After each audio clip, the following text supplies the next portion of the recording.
Good morning. How are you today? I hope you guys are good. I am absolutely great. It is literally the middle of November. It's not yet, but we're getting there. I mean, it's the 10th today, so you can imagine. 10th of November, year's gone, and you got to start asking yourself that big question. Were you able to achieve the things that you wanted to achieve? Did you put in place all the goals that we've been singing about throughout the year? And now we get to that point in time where you're looking back and asking yourself, did I achieve them? Have I been able to make it through? Did I bring to pass the things that I wanted to pass? Did you have your goal list set on the side and put all things in place in readiness to see the manifestation of the things that you've been planning for? That, my friends, is the real big question.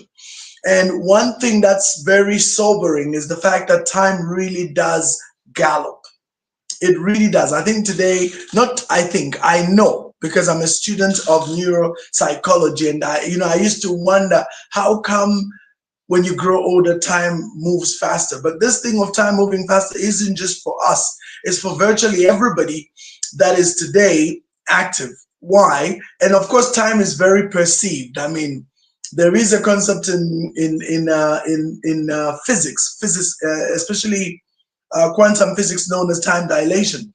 And that concept of time dilation basically suggests that time is relative to the observer, and more than that, it has a tendency to be experienced differently. So in certain instances, it moves fast, in certain instances, it crawls. So it really depends on what's going on with you. And if you're sitting at a place where you have a lot of things that are of interest, time will fly.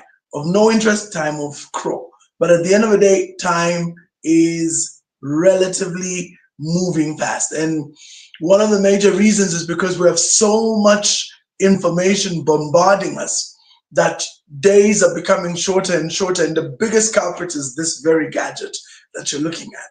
This gadget has so much sensory input that is coming from it, output rather, that for most people, if you're not careful, you can spend half the day on the gadget with no real discernible progress. So there's such a big demand for us to really utilize time well.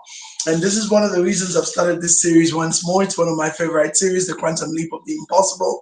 And we are recommencing that as you get to the time when you are getting to the end of the year. You want to really ask yourself some deep questions and say, look, how much have I been able to achieve? Have I achieved what I wanted to achieve? What's stopping me from doing so? And so this is a series that will help you immensely. Now, myself and my dear sisters, we are here every single day, Monday to Friday. On Mondays is yours truly. Tuesday, you have Dr. Sunshine Sylvia. She comes through with her program, which is the Mindset Change program. Wednesdays, we have Sampa with Mompreneurs. Thursdays, we have Dr. Nelly with her particular brand of presentation. And then on Fridays, of course, we have our new image partners now with Healthy Tips. So this is what we do Monday to Friday. And so in this particular series, I'm now commencing.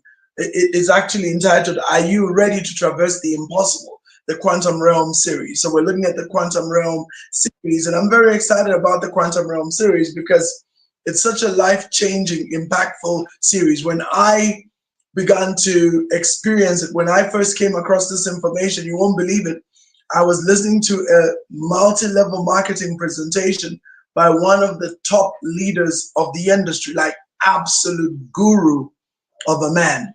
And he was doing a presentation around this very subject.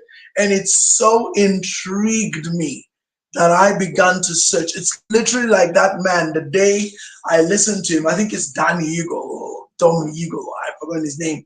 He's since passed on, but he was a very, very successful network marketing guru, did extremely well, became a multi-million-dollar income earner in the industry, and is definitely in the Hall of Fame, the Multi-Level Marketing Hall of Fame, or the MLM Hall of Fame. Very, very famous man. Now, he was doing a presentation, and this is from the 80s. This is like the same era as, Zig Ziglar and Jim Rohn, that same era, probably Herbalife or something, but definitely one of those really powerful eras of those days, Amway, Avon, or Herbalife, one of these. And he's presenting and he talks about the quantum leap, and I'm listening to this man and I go, wow. I was so moved that I had to go look for what he was talking about. And it turned out he was referencing a writer called Dr. Price Pritchett. And Dr. Price Pritchett had written a book called U Squared. And in that book, U Squared, when I read it, have you ever read a book where every moment is a light bulb? That's what happened with me. Same way I experienced the presentation with this old man. When I got to Dr. Price Pritchett and started listening to what he had to say, I was like, holy Lord Jesus, this is so profound. I have never heard stuff like that. Now I'm imagining, I've got quite a number of clients now who are doing my neuropsychology and neurotherapy programs, neuro leadership. And a number of these people are coming to me and saying, I've never had such light bulbs. And I'm like, wow. And I guess they feel the way I felt. And when I present the material, I feel the same way. And it all began with this humble series called the Quantum Leap series, or the Quantum Realm series. And I'm going to be doing this just to show you how profoundly powerful this series is, you see. And I'm going to begin by just showing you the power of possibility and how, because of frames, because of, especially frames, because frames are the things in your mind. They're like literally the structures in your mind that determine how you think, they determine how you see things, they literally house your belief systems, and frames are formed by your environment. So everything you experience from your childhood, from your formative years especially, right into adulthood, they form frames. And once these frames are formed, my dear brothers and sisters, then belief is poured into these frames. The belief comes from what? From the observation of things in your environment. So once you've observed things, what you see, what you hear, what comes through your eye gate, what comes through your ear gate, these things. And then when you combine the eye and ear gate, then there is another area that you also get to receive a lot of input, and that's your feelings, because your feelings are born and formed by what you see and hear. And then there is also perceptions, there are also assumptions, biases, all these things come and kind of really take a shape inside of you. And this process is so profoundly powerful that it goes on to affect your perception. So if there's something that I've come to learn as I'm teaching this series, perception is subject to the viewer or observer. Perception has nothing to do with the data before you. So that you can have everything you need for your breakthrough right in front of you, right in your life, and completely be blind to it. It's called cognitive blindness. And I'm going to begin to illustrate this by showing you or giving you a story that shapes this and really begins to help you understand why, for example, Africa, with all its wealth, we wallow in poverty. We still sit on the bottom 12 to 15 countries of the world with abject poverty are in Africa. That's an oxymoron, because the wealth that sits in Africa is insane. The wealth underground, the wealth on the ground, the wealth in the people. 3 levels of wealth. And all these wealth cannot be exploited. Why? Because of this cognitive blindness I am going to demonstrate just now. And it's such a powerful thing. These things, my dear brothers and sisters, can be in your face and you do not see them. They are hidden in plain sight, but you have no capacity to perceive them because you are blind to them. And what causes that, like I keep saying, is the frames, it's the programming that your environment has inculcated into your mind. And so let's look at this story. Many years ago, I had the privilege of going to a country, on a holiday. Of all things, it was China. And in our travels, we were taken to this beautiful, amazing restaurant, which was glass domed. So the whole restaurant was glass domed, and you could see the sky and everything, and had such a beautiful view because it was set in a mountainous region, and so you could see the sprawling views in front of you. Very, very beautiful to look at. Kind of reminds me of the other day when I was at Legacy. They have a side of Legacy with which, when you stand and you look out, the views are absolutely insane because they built it on the mountain, so it looks very, very nice. That's Legacy Resort. Now this one is like maybe 2 times better, really powerful. And so we're sitting in this restaurant, and it has entrances and everything, but it's all glass dome.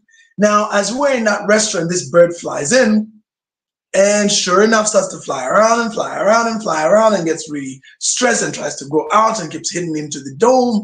It doesn't realize that there's a dome there. It knocks at that, it comes back, flies again, fly around, try to go, knock the thing, and it kept doing this and kept doing this until it was completely exhausted. And when he was out, like done, it fell to the ground. And every time somebody wanted, one of the helpers or waiters, whatever, wanted to go and kind of like get it and then, help it out, it would try and fly away because it had fear, of course. And he kept doing this for literally maybe 15 to 20 minutes, and then he was totally exhausted. So when he was exhausted and couldn't do anything anymore, of course, they got it and took it outside and set it up, and it was able to fly away.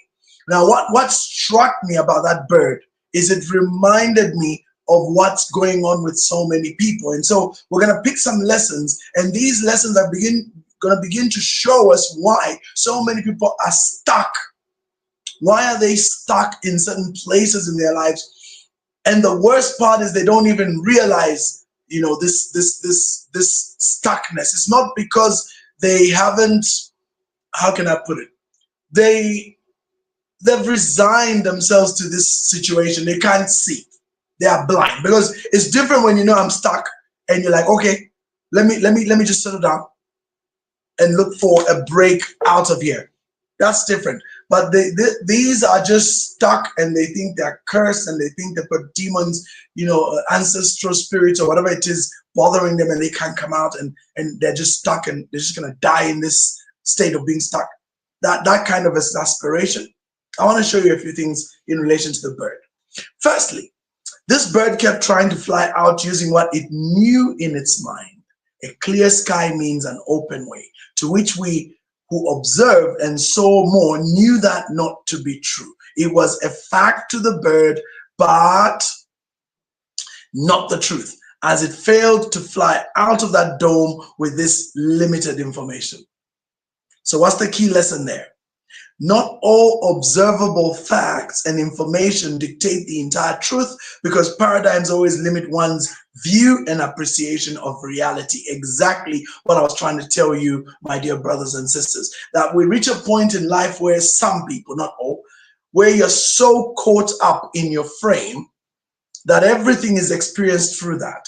And one of the most powerful lessons in neuro leadership is learning to challenge everything that you know. Challenge every rule that you know. Challenge every structure that you know. And how do you challenge? By asking powerful questions. One of the saddest things about religion, of all things, religion, especially religion, because politics is kind of like the kissing cousin of religion. They are all the same, politics and religion, but religion more so. One of the sad things about religious setups is that they don't encourage inquisitiveness. If you're an inquirer, you're seen as a rebel. They label you, they call you names, and you end up being an ugly duckling. You have to kind of move out of that setup because everybody's an automaton for good reason. For good reason. I'm not gonna get into the reason today, but there's a good reason why they want and love people that are automatons, because they can be easily controlled. But here's the thing: when it comes to your life and your decisions and your choices, the ability to ask questions can be your lifesaver. And I'm talking about powerful, positive, empowering questions, not negative ones. Because here's an example of a disempowering question. Why does this happen to me? Why am I so unfortunate? Those are disempowering questions. That's not the kind of questions I'm talking about here. I'm talking about, is there a way out? Can I find another way? What can I do? What can I learn from this? I am in charge of my destiny. I can do something about changing the situation. Let me go look around for the way out. There is a way out. What does this mean? Why is this like this? Why is this like that? And when you start asking questions, your mind opens up. The subconscious mind is always hunting for answers to questions we ask. You don't realize it, but you and I are always dialoguing by ourselves every single day of our lives. We talk to ourselves. So if your self-talk is about asking the right powerful questions, you will find your answers. Believe me, you'll find your answers. So back to this bird. This bird had a frame that when it's a clear sky, you can go out. And unfortunately, that was not true. Yes, if you looked at it in a limited way, there was truth to it, but it wasn't the fact. The facts on the ground were that no, clear sky isn't always a way out, because there is a glass which you cannot see. And that, my friend, is what's happening to a lot of people watching me today. You are in this glass dome, you are trying and trying, but you can't come out. And there's a saying in English, in our circles, the definition of insanity is doing the same way, in the same manner, and expecting the same things the same way and expecting a different result. That's insanity. You can't keep doing the same thing and expecting to break free. You got to change your methodology. That's why we talk about the five steps of change or planning or whatever. Plan, do, review, plan, do, review, revise, repeat. And really, my friends, I'll tell you, that's the only way. When you're reviewing, look at the ugly, painful reality and come to terms with it. Don't go into this disillusion and this thing of, what's that word in English? Denial. No. Face the ugly truth and say, what's going on here? There are things I don't like, and they are persisting. So what do I need to fundamentally change? And sometimes you'll be surprised, especially with the quantum leap that I'm going to be teaching you about. Sometimes it's just perspective. It's literally just moving just a couple of meters away from where you've been all along, and all of a sudden, oh wow, it's literally like a binoculars, and all you do is just fiddle around with the focus, and oh wow, everything becomes clear. It's so microscopic. That's what Price Pritchett says. Dr. Price Pritchett says, all you need is just to adjust, just little fundamental adjustments, but they have to be in the right place.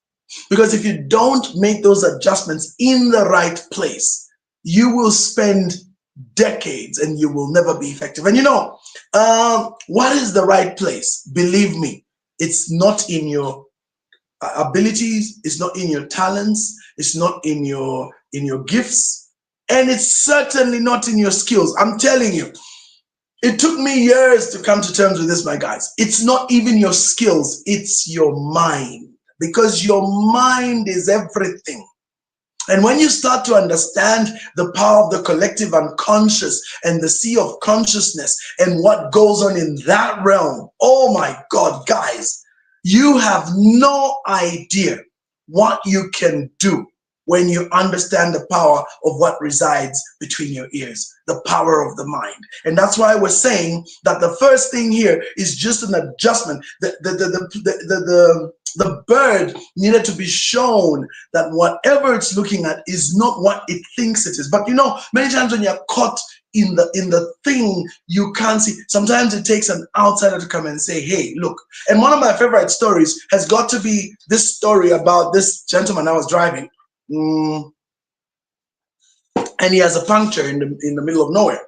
Turns out his car is parked right next to a well-known sanitarium in that country. And so one of the inmates in that sanitarium was by the window, looking out and seeing this man fixing his car. So he comes out, removes the tire and starts puts it away and gets a new tire.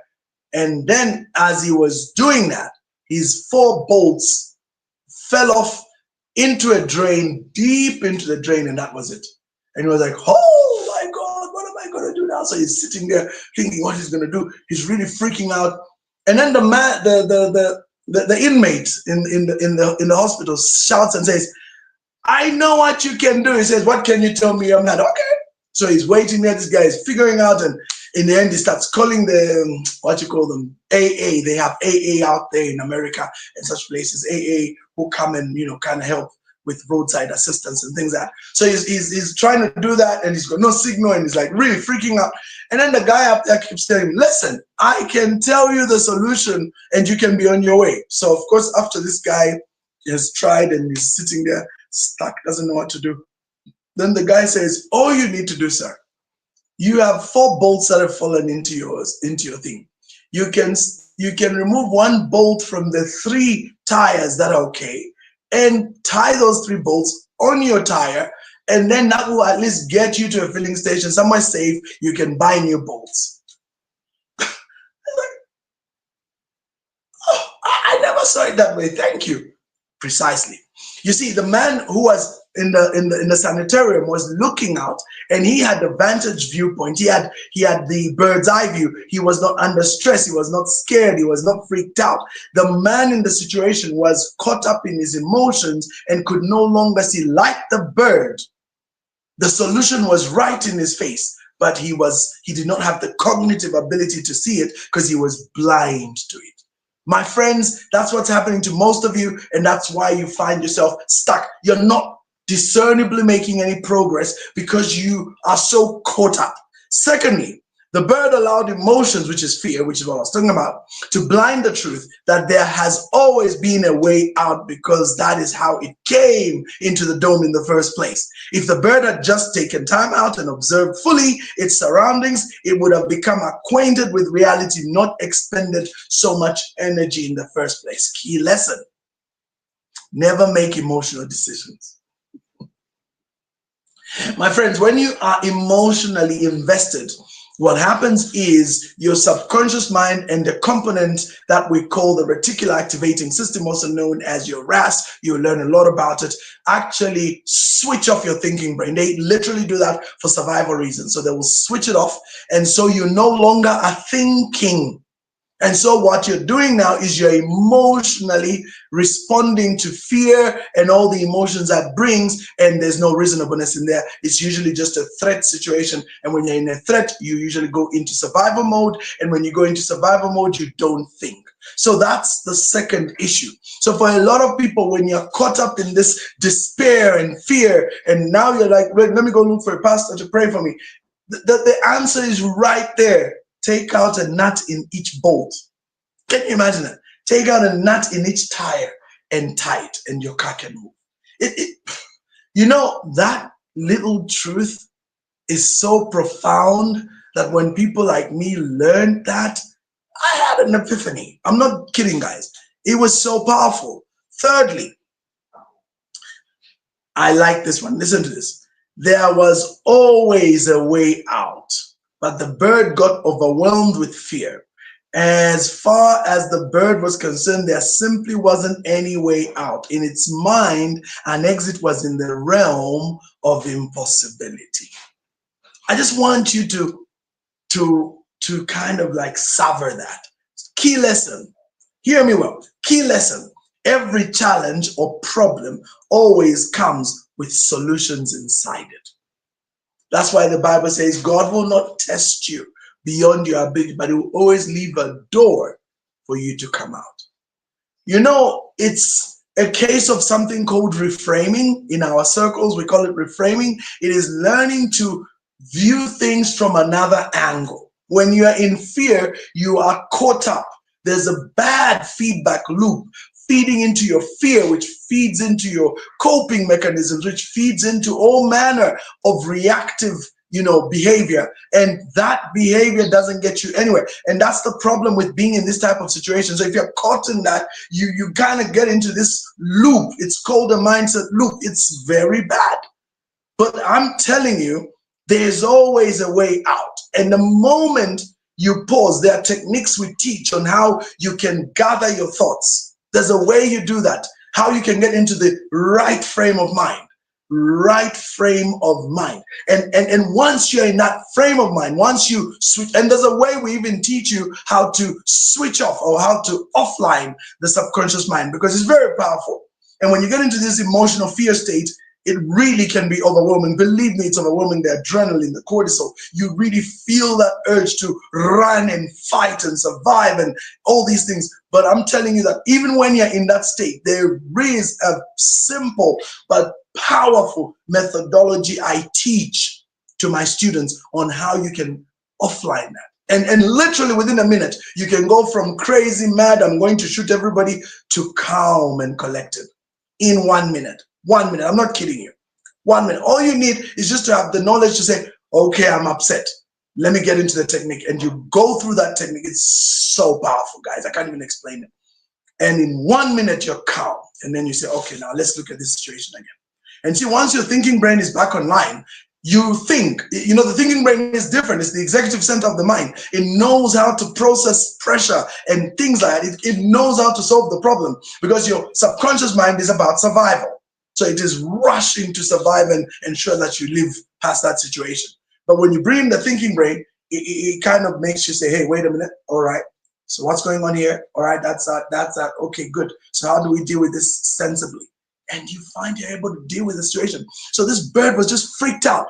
Fear was what was driving it. And if you, my friend, watching this video, is driven by fear, I assure you, you will never, you cannot come out of a situation that requires logic and thinking using survival. No, you don't. What happens there is you tend to leave a bit of a mess behind, or it will get you. Fear doesn't transcend people.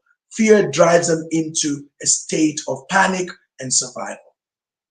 So these three, my friends, illustrate or serve to introduce this series, which I'm about to now start with you guys, which is the concept of quantum leaping with enhanced performance. So what exactly is quantum leaping? So one of the most profound concepts I have ever come across in my life, like life-changingly, is the concept of a quantum leap or a quantum jump. So for those not familiar, an advance or sudden change is a quantum leap. The phrase comes from, of course, a scientific term in physics. A quantum leap is the abrupt change of a particle from one state to another. At first, and this is the part that I like in this presentation, at first it was believed this process was random. But with the advance of technology, it has been 100% proven that it is not random, but can even be controlled.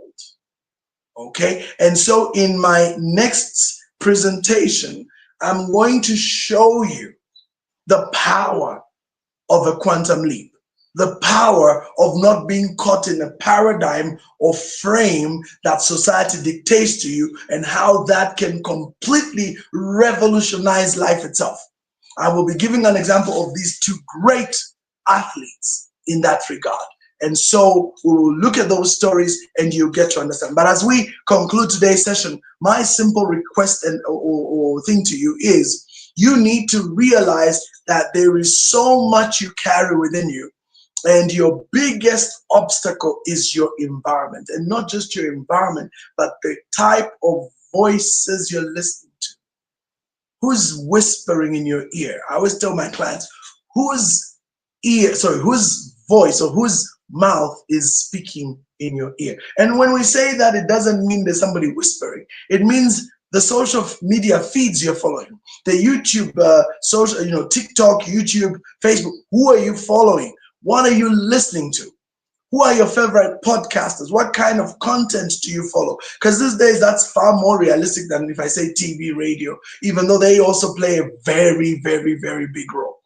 I assure you, even when it comes to a place like our country of Zambia, who are you listening to? Who are you following? What are you entertaining? As for some people in this country, things couldn't be better. But for the majority, things are terrible. But I will tell you this, even in the better or terrible, it's about the frame you're sitting in, because opportunities are rife. Zambia is an empty canvas. I'm not kidding, guys. Zambia is an empty canvas. And with a bit of imagination and eye-opening, correct, powerful questions, you will see the opportunities. They are there. They are there. And never have I seen a time in my life where now we even have the platforms available to us for next to nothing to exploit what is around us. This gadget that you're using right now is your key to your financial success. If you can follow me, that means you have internet. That means you have a phone. And if you've got these two things and you're not making money, then it's by choice. That's what I was telling my son the other day. I was like, yes, if you have a phone and you have an internet connection and you are not making money, that is your choice. You have chosen to allow that whatever paradigm is controlling you to be the reality, whatever frame you're sitting in to be the reality. There is money, there are opportunities, there are, unique scenarios available for you to make money. And yes, you may not make billions or quadrillions, but truth be told, the opportunity is there. And because the opportunity to make money is there, potentially that can translate to millions and billions. Potentially. All you need to do is just understand the workings. But you know what? There's a saying that when the student is ready, the teacher appears. When you are mentally ready, all of a sudden you start to see what you didn't see before. So does this really shake you? Does this get you excited? Does this get you provoked? Well, you want to stick around and follow this series because it's life-changing, my friends. This is the differentiator. If you follow the series, by the time I'm done with this series, which is probably about 20 or so weeks from now, there will be a shift in your head. You'll stop being a victim. You'll stop being a product of your environment. No. You can change your environment. That's the part I like about today. You can choose to change your environment. And the most influential environment, let me tell you right now, is this here. This very gadget you're following. That's your biggest, most powerful environment. And so what kind of stuff is showing up on your timeline? Is it junk? Is it rubbish?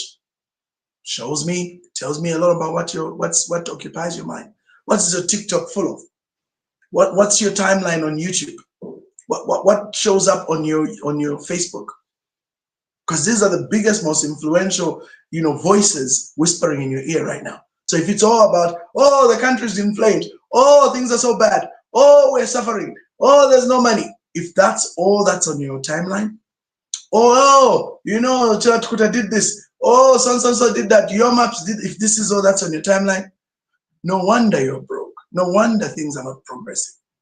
Change, and it's very easy to change that. Keep following this series. We will show you some mind transforming stuff over the next couple of weeks. So from myself, Rev Walter, you take care of yourself. Have a great one. Catch you tomorrow with Auntie Sylvia on her show.